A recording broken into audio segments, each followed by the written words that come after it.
Hey everybody, we're back again with Paul Craig Roberts, a former Assistant Treasury Secretary under the Reagan administration, who back in that era pointed out welfare scams. Reagan was infamously castigated for talking about welfare queens. Well, apparently that has accelerated now in Minnesota under Governor Walz, who almost became our vice president if Kamala Harris had become president. And that's a glaring example, but this is widespread across the country. And Paul, welfare is really, should be called Scamfare. Tell us all about that. Yes. Well, Larry, rather than speak of the details of all the intricate schemes, um, it has proved to be very easy in Minnesota and particularly Minneapolis, but also in every blue state. It's very easy to defraud the welfare system. There seems to be almost no check on the ability, if people are so inclined, to defraud the system. And in Minnesota, both the state system is being defrauded, but also federal uh, programs to aid the needy and so on. For example, the federal um, program for autism uh, has been scammed dramatically in Minnesota. In the last few years, the number of private services serving autism needs grew like 700%. And the billing rate jumped 3,000%. Well, clearly, they didn't discover that many new autism cases. And so it's a situation where you can simply bill and get reimbursed, even if you're not even a company, and if you're providing those services. Um, Another example in Minnesota was the provision of meals. Uh, all of a sudden, enormous amount of billing for providing meals, and it turns out that one company who'd been billing huge sums was providing no meals. So these are just examples. That doesn't exhaust the situation. Yeah, Uh, well, I guess what's happening is the NGOs, non-government organizations, or whatever organization brings in the money, our tax money, and then funnels it, some of it to the supposed needy. The people who are heading the organizations are really the ones making all the money, correct? Our tax money goes to them, not to the needy people, supposedly needy people. yeah, and indeed, in these cases I just mentioned, there aren't any needy people. They're phantom people. In many cases, they found that they were billing for services to made-up names, people who don't exist. Um, and in Minnesota, the situation is further involved with the Somali community. Um, Many of these immigrants from third world countries are accustomed to fraud or the use of government uh, for money-making reasons. It's just the common culture. To them, it's not doing wrong. It's just what you do. And American is such an easy picking, right? I mean, It's an easy picking because of the social conscience yeah. of liberals. which comes into this in a dramatic way, which I will explain in a minute. Yeah, you said in your article that this is based on, this interview is based on, is originally well-intentioned intentions become perverted. Yeah. Long ago, I think, the people who are in on the scam know that there's what the consequences will be. It's not unintended consequences anymore. They knowingly are part of the fraud, correct? Well, the people doing the scamming, yeah, but yes, probably. But the people who set up the possibility of scamming, the liberals, they've never caught on yet. And so, anyhow, to get back to the Somalis, the Biden regime dumped 80,000 of them on one city, Minneapolis. And and so they just normally take to this type of behavior because it's what they're enculturated with. And so there are reports, these are verified reports of people leaving the country with briefcases full of $1 million in cash. And this is permitted as long as you declare it. You can take huge sums of money out, but if they're more than $10,000, you have to declare it. And you're permitted to. If you don't declare it, they'll confiscate it. So the Somalis know this and they declare it, and out it goes. And the uh, allegation is being made that the welfare funds in Minnesota are being siphoned off to a Somali terrorist organization abroad. It's so it's far from helping Americans who are in need of food or autism support or whatever. Free So enterprise, free enterprise with the emphasis on free. Right. yeah, and the Somalis are very good at it. Now, the question is, how did it get so far out of hand? Right. Because it is really out of hand in Minnesota. And the explanation seems to be that, and this is the explanation from the bureaucrats in the Minnesota social service system. They say that they've known about the scam. The governor, Waltz, has known about the scam. And what prevented anything from being done about it was that all of these programs that are being scammed were set up by liberals to help the genuine needy.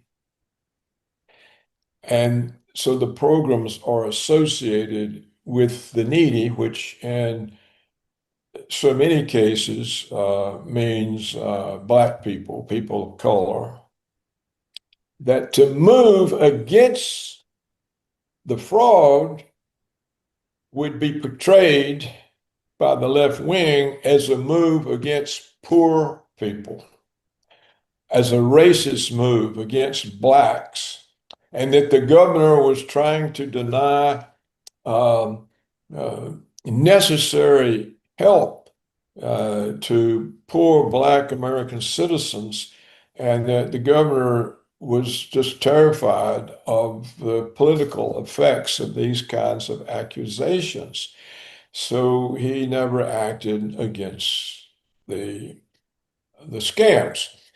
Now, some people who are even more cynical than me, and they claim uh, that this is just the excuse made up by the governor, and that he actually favored the scams because it was helping the illegal aliens that all the Democrats are totally opposed to deporting.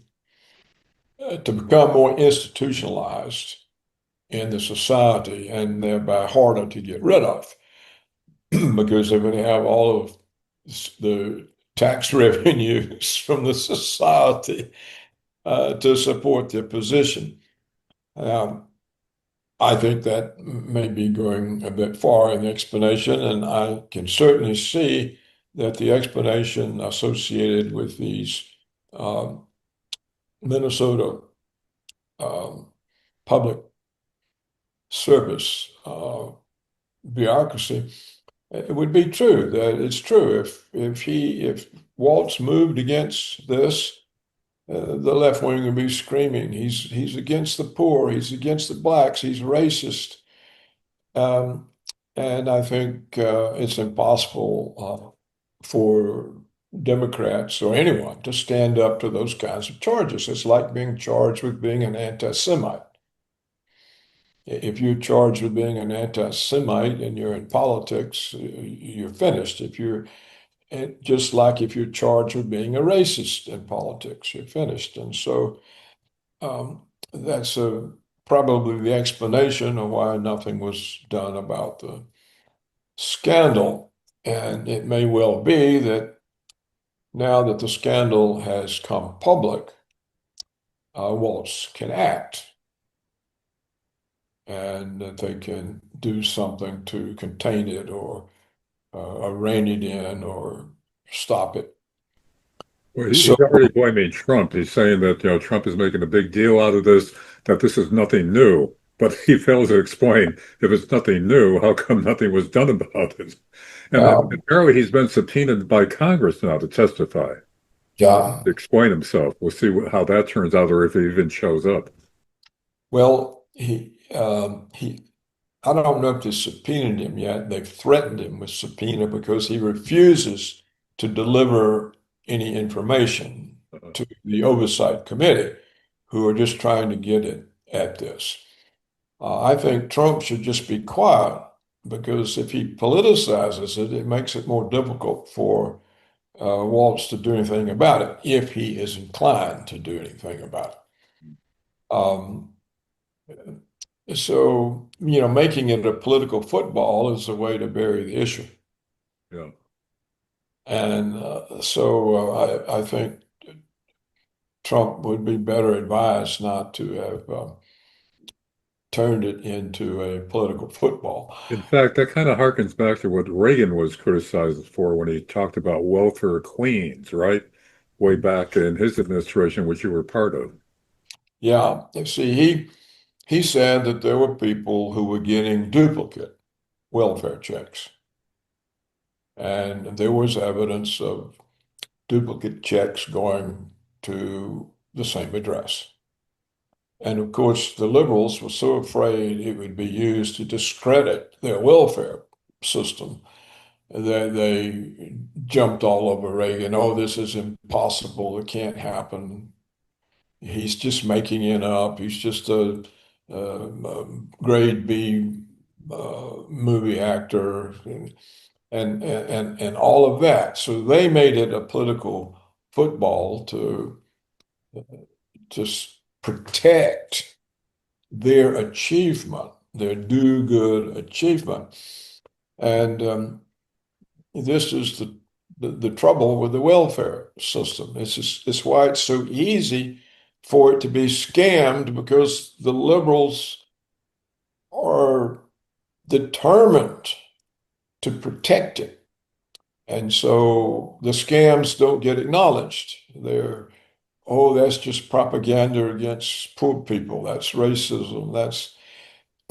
And so if they won't admit that things are being scammed, you can't fix it. Now, notice it wasn't the national media that brought the story out, and there's still not much in the national media about it. It was the local media. In Minneapolis, it was Fox 9 News. And it's very much the case that in the United States today, the only place you ever get any real reporting is in the local news stations. Sometimes. Sometimes, not always, but that's the only place you can find it. And of course, it depends on the issue. Some issues nobody can touch, Yeah. but this one apparently Fox 9 News in Minneapolis was able to get into and bring out, and so it may lead to something being done. But of course, uh, this is just a tip of the glacier. Yeah. The vast, there's so many examples of how all these good intentions have turned into ways to rip off the American taxpayer. And another destructive example is what happened to the black family in the inner cities with the welfare system, where kids became fatherless because of it. Why don't you explain that a little bit, Paul? Well, this was brought out by the Harvard professor and U.S. Senator from New York, Democrat, Daniel Patrick Moynihan. Right. Um, Back in the latter part of the 20th century, he was a very prominent public figure. And in the 60s, he summarized all the studies that showed that the effect of the welfare programs put in to help Black Americans had been the complete destruction of the Black family. And then the one of the worst results was fatherless young men, and with no one to control them, and mothers not knowing even who the fathers are, and on drugs and depressed. And he explained the mechanism of how it worked. And there are many aspects to it. I don't remember them all, but uh, basic in the whole thing was a stipulation that you couldn't get the welfare help if there was a man in the house. Now, whether this was to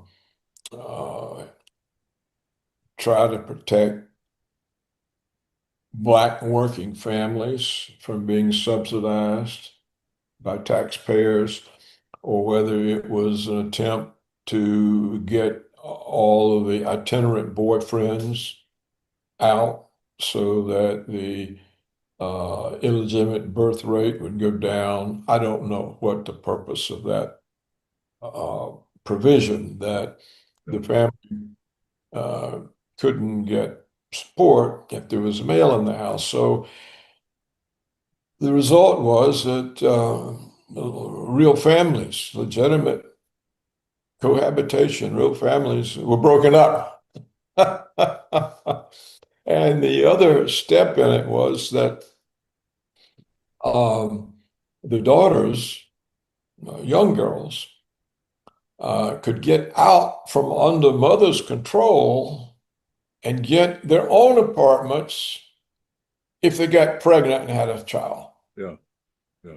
So, so all the young girls wanting to be free from mother's discipline or control were getting pregnant by they didn't know who and getting their own apartments and then raising all of these illegitimate young men or giving birth, not raising them, who were raised by nobody.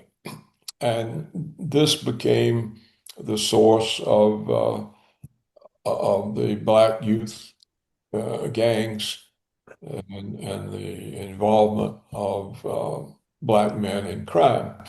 And the other looming question is, when they saw it wasn't working for so many years now, there was no attempt to change it. Why not?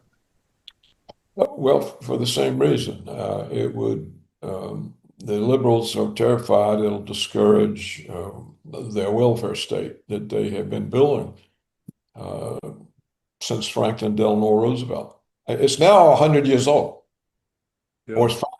it's 5 or 10 years from being 100 years old. The American welfare system. This is the liberals' great achievement, and they simply don't. You see, when Moynihan made this clear, it was simply ignored. And And he was uh, a and he was a Democrat.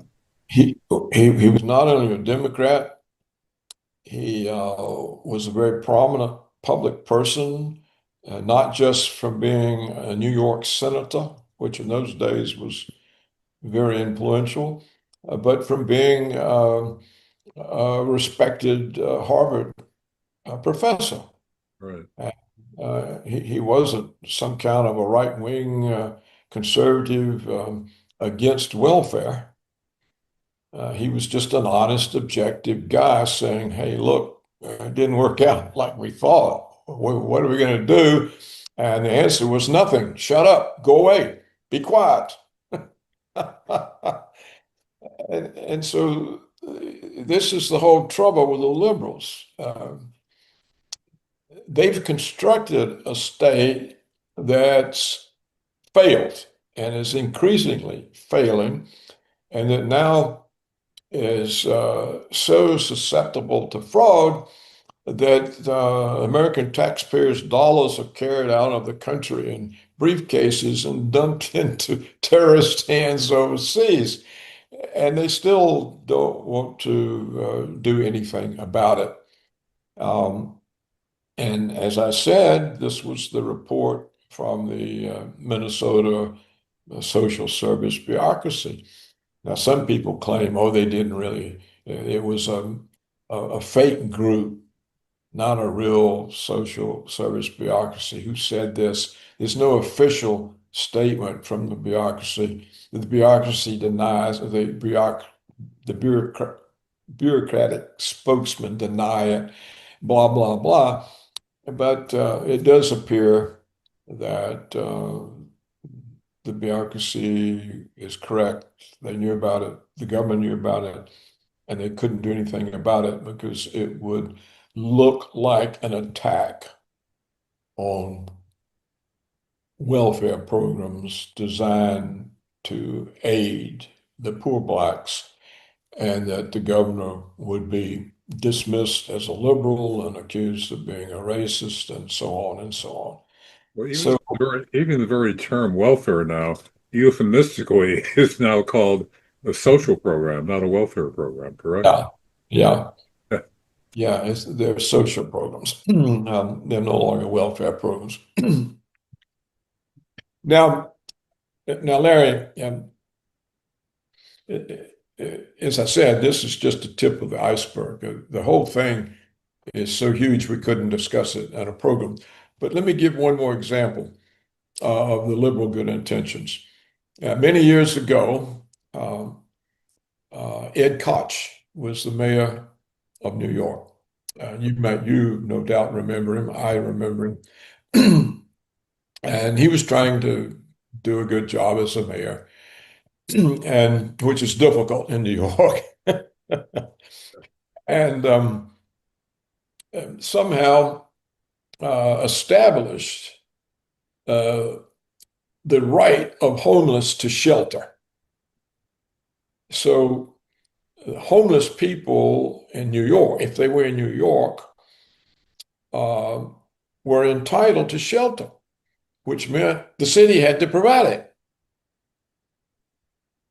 And um, and so we had the beginning of the homeless industry that's fed off the New York City budget in New York. Well, now what has happened with the Obama and Biden regimes for 12 years, removing all barriers to the flooding of the country with third world immigrants. New York now has a huge number of illegals on the streets. I think the figure I used in the article is a year or two or perhaps more out of date. It was 120,000. There's probably now 150 or maybe 200,000 uh, immigrant invaders on New York streets, and they have a right to shelter. Well, where's New York City going to put them? And it would cost.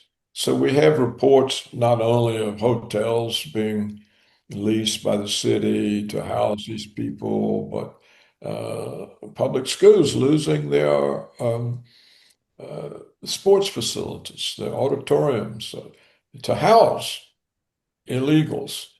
And and in other states, we had reports of how they were using train stations and airports to house the illegals. So here we have New York. It's already in serious budget situation. It's elected a mayor who says he's a socialist and is going to make a whole lot of more free things available. And now he's got huge numbers of illegals to house. So, and who pays for all of this? The working class. Correct The me, working class deserted by the Democrats. correct me if I'm wrong, Paul, but I remember Koch as being kind of a hard-nosed, practical guy, not a flaming liberal, right? And yet he enacted that program. Yeah, well, I don't know how many hard-nosed people have been a governor of mayor of New York, but he certainly wasn't some kind of left-wing crazy. That's for certain. Yeah. And um, So even he felt the political pressure back then. yeah, you see, he didn't anticipate that decades later our borders would be thrown open Right. and the city would be presented with, you know, the black mayor. The recent black mayor said immigration is destroying the city. He himself said we've got to have federal help. Immigration is destroying New York City. We the budget for it, and they don't. There's so much, you know. Let's put it this way, Larry. Um, Among economists for the longest time, there's been a debate about uh, public finance. And the liberals always say it serves good causes. It serves good causes. We need more of it. The deficit is not a problem because we need the money to do good purposes, and that's more important than the deficit, and so on. And what were at the time called free market economists were challenging this, saying, you know, how is the public served?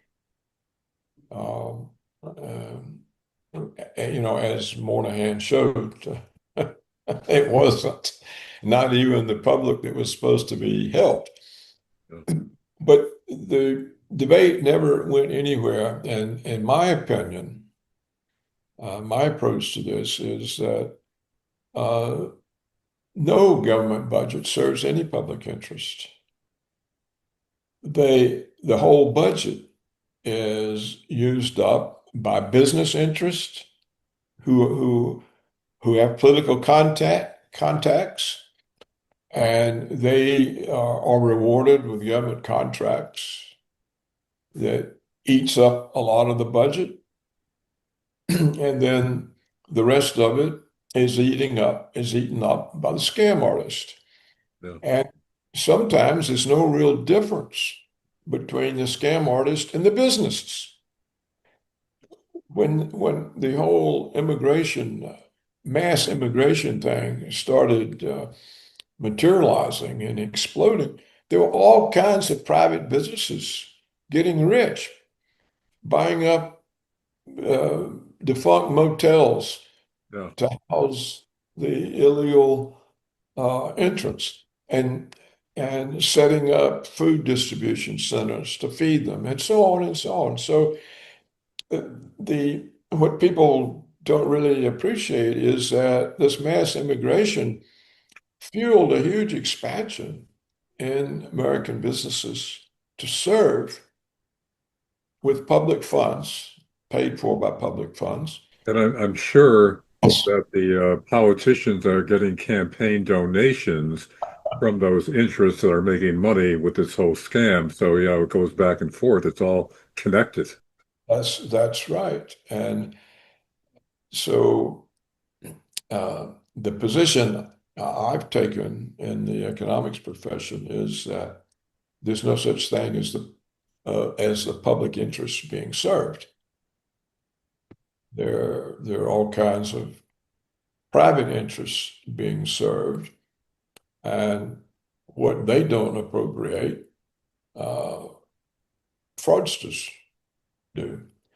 And so we have a situation where the working class, which is increasingly forced to live on a credit card, can only make minimum payments and therefore is building up a mountain of debt. They're paying for the profits of businesses, and they're paying for the scams that enable Somalis to carry off briefcases full of money and deliver to terrorists abroad. So that's what is meant by a government budget. That's Let me get this straight, Paul. As long as they declare they have $1 million in the suitcase, it's okay. And nobody questions why they got $1 million. that's right. They It's actually declare there's a You million. have to declare it. So If they you try actually to declare. walk out without declaring it, they confiscate it. So they actually declare the full amount, $1 million in the suitcase. And they say, fine, it's been declared. Yeah. I think $1 million in $100 bills is all you can get in a briefcase. Or they'd be more. Yeah. Unbelievable. Unbelievable. So, Now, Paul, of course, the liberals won't admit that this report is true. And it may not be. You know, today, the artificial intelligence can create any kind of yeah. evidence. And we don't know how many reports that we see everywhere are real. Um, I trust the reports because they fit. They fit the whole picture. It's not like if you've got a puzzle that these reports are some great big piece that doesn't fit the puzzle. They fit. They fit with everything we know, and and I really don't think we can say that in Minnesota the problem is due to Waltz being corrupt. I think he's just afraid of his career. And is that corrupt? Well, not in the sense of supporting the fraud. It's just that it prevents him from doing anything about it. Paul, And this brings us back to the question that we usually arrive at this point. Is it too far gone to fix it? Can this be fixed, or will it just continue to lead eventually to the destruction of Western civilization and the United States of America? yeah, well, my own fear is too far gone. Really? Yeah, you see, How do you correct it? Yeah. well, we now Americans don't know this because the media doesn't report it Right. because it doesn't fit. But 42 American cities now have Muslim mayors. Yeah. Yeah. So 42 cities with Muslim mayors, and uh, like like is known, Muslims come from political situations in which corruption is normal. It's it's what you do. It's how you survive. It's why people want to have the government. The control of the government is you're controlling the corruption, and so how do you get it back in hand when to attack it? It looks like you're attacking programs for poor black people, and you're a racist. Yeah. And so it's hard to address the fraud because it means you're a racist. You're trying to take away things from poor black people. And so how do you get that in control? And we now have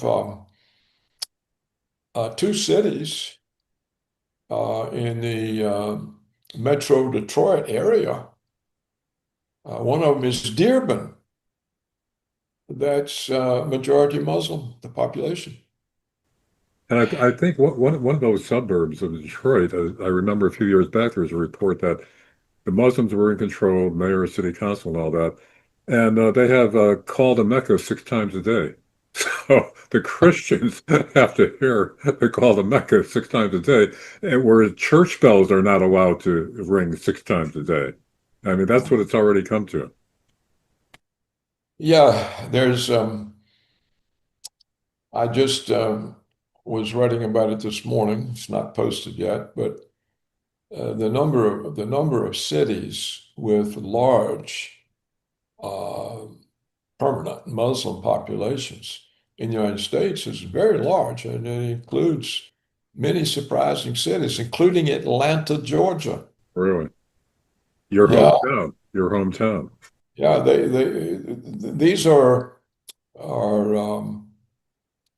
secure community. They're large enough now that they're secure, and so there's no infiltration. These people have brought their culture, and they're now living their culture here. So sooner or later, it's going to affect law, Yeah. and and many of the things that are crimes in Anglo-Saxon law aren't crimes in Muslim law, and so and we already see this de facto, for example, in European um, countries, particularly in Scandinavia, where judges have refused to prosecute rapists if they're Muslim because they say it's just a cultural value. Part of their culture. Yeah. We have to accept their culture. They don't assimilate as ours. There was a Yeah. case a few years ago, I forget exactly where it was, but an Indian couple, it was an honor killing of their own daughter because she was dating a non-Indian boyfriend. And so in that culture, among that part of India where they came from, honor killings were not only accepted, but they were expected when the daughter strayed from the flock. And Yeah. they were prosecuted for it. Now, that was a few years ago, but in the future, who knows? Who knows? Yeah. Well, you see, polygamy is also permitted. Um, so you can have as many wives as you can afford. So if polygamy takes hold, then they'll have to stop prosecuting Mormons Yeah. who want to exercise polygamy in keeping with their teachings. And so you can see that the whole culture is subject to falling apart, and that when you have um, viable, unenculturated communities in so many of American major cities, you're creating a Tower of Babel. Yeah. And a Tower of Babel hasn't unity.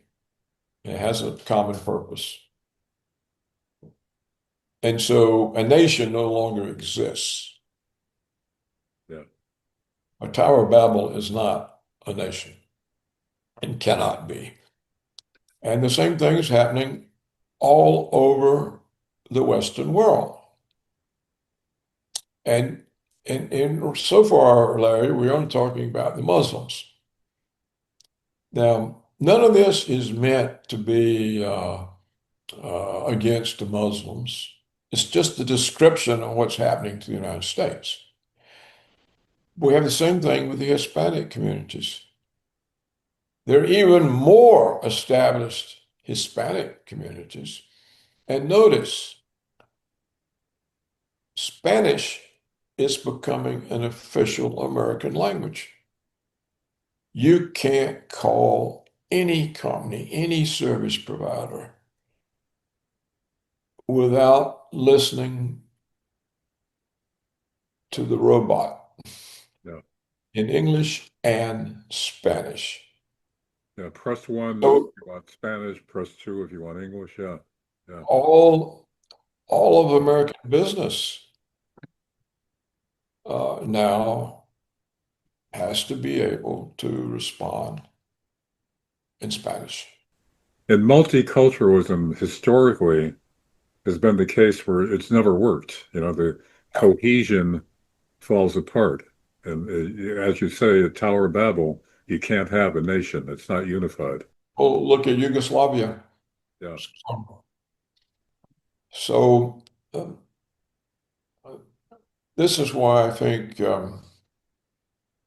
it's gone it's gone too far. And if you look at the student bodies of some of our universities, they almost, I mean, the percentage of foreigners is extremely high. Yeah.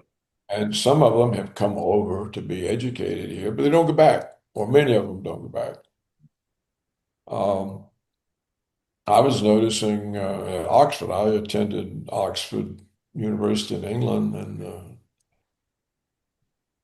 early to mid 1960s, and it was a British university. Today, I wouldn't be surprised if the majority of the student body is foreign. And closer to home, the Atlanta that you grew up in is no longer what you remember. Oh no, there's no, there's nothing comparable. Um, so, and this is not just change. Oh, a conservative doesn't accept change. No, this is this this is something totally different. This is a self-inflicted civilizational erasure. We are erasing ourselves with our own policies. And most of these policies were put in with good intentions by liberals who didn't think very clearly. And the result has been to further destroy the country by destroying the Black family. When I was growing up in Atlanta, the, the, there wasn't any uh, situation where there were Black kids without fathers. The Black families were intact. Uh, the people behaved the same way as the whites. Um, the whole nature of relations is totally different than today. There's absolutely no hostility between the races, no fear. There was no special crime associated with blacks. Um, Almost any middle class home had black help. They were in the house. They raised the kids. Yeah. They prepared meals. You trusted them with the weekly budget. They didn't put it in the pocket and disappear. Yeah. They, they weren't any different. They weren't any different than us. The liberals would say, of course, that they were subservient. So that Yeah. they made efforts to change that, but what happened, it fell apart. It became worse. Anyway, Paul, we got to wrap this up for now. But this leads us up to promote our next encounter together. Our next podcast will be on the camp of the saints, how that was predictive of what's happening now, not only in Europe, but in the United States, where it's something that started out with mass immigration, changed the culture, which became, it fell apart and became a different entity. So that's next. Paul Craig Roberts, thanks very much for being with us. And we'll be talking again soon about the camp of the saints. Thanks, Paul. I look forward to it, Larry.